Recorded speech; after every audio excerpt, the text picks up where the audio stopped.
Now, this data is absolutely vital to inform gender inclusive action from policymakers, operators, and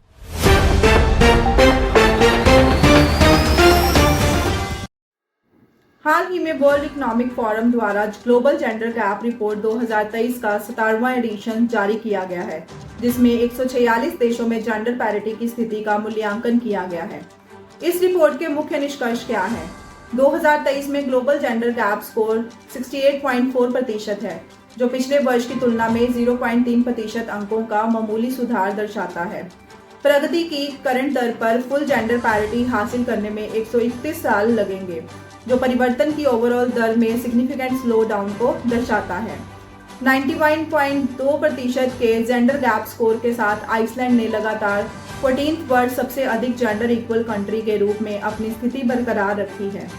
ये एकमात्र ऐसा देश है जिसने अपनी जेंडर गैप को 90% से अधिक कम कर दिया है। 3 अन्य Nordic countries Norway, Finland and Sweden top 5 rankings में आइसलैंड के साथ शामिल हो गए, जो जेंडर इक्वालिटी के प्रति उनकी स्ट्रॉन्ग कमिटमेंट को हाईलाइट करता है। ग्लोबली हेल्थ एंड सर्वाइवल में जेंडर गैप 96% कम हो गया है। 2006 से 2023 के पीरियड में सिग्निफिकेंट प्रोग्रेस के साथ एजुकेशनल अटेनमेंट में जेंडर गैप 95.2% कम हो गया है। एजुकेशनल अटेनमेंट में जेंडर गैप 16 वर्षों में कम होने का अनुमान है। अब देखते हैं जेंडर गैप रिपोर्ट 2023 में भारत का प्रदर्शन कैसा रहा है। भारत ने महत्वपूर्ण प्रगति की है। 146 देशों में से 135 से 127वें रैंक पर पहुंच गया है, जो इसकी रैंकिंग में इंप्रूवमेंट को इंडिकेट करता है।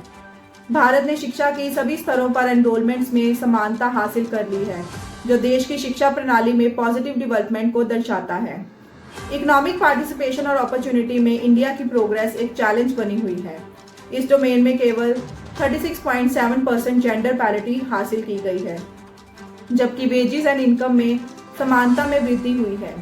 सीनियर पोजीशंस और टेक्निकल रोल्स में महिलाओं के रिप्रेजेंटेशन में थोड़ी गिरावट आई है। भारत ने पॉलिटिकल एम्पावरमेंट में प्रगति की है और इस क्षेत्र में 25.3% समानता हासिल की है।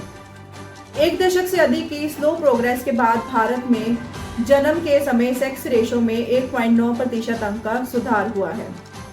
Social, economic and political life में जेंडर गैप को कम करने के लिए कौन कौन से इंडियन इनिशिएटिव्स हैं?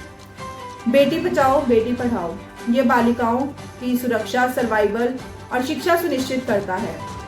महिला शक्ति केंद्र, इसका उद्देश्य ग्रामीण महिलाओं को कौशल विकास और रोजगार के अवसरों के साथ सशक्त बनाना है। महिला पुलिस वॉलंटियर्स, इसमें राज्यों, केंद्र शासित प्रदेशों में महिला पुलिस वॉलंटियर्स की भागीदारी की परिकल्पना की गई है। पुलिस और कम्युनिटी के बीच एक कड़ी के रूप में कार्य करती है और संकट में महिलाओं की सहायता करती है। सुकन्या समृद्धि योजना, इस योजना के तहत लड़कियों के बैंक खाते खुलवाकर उन्हें आर्थिक रूप से सशक्त बनाया गया है।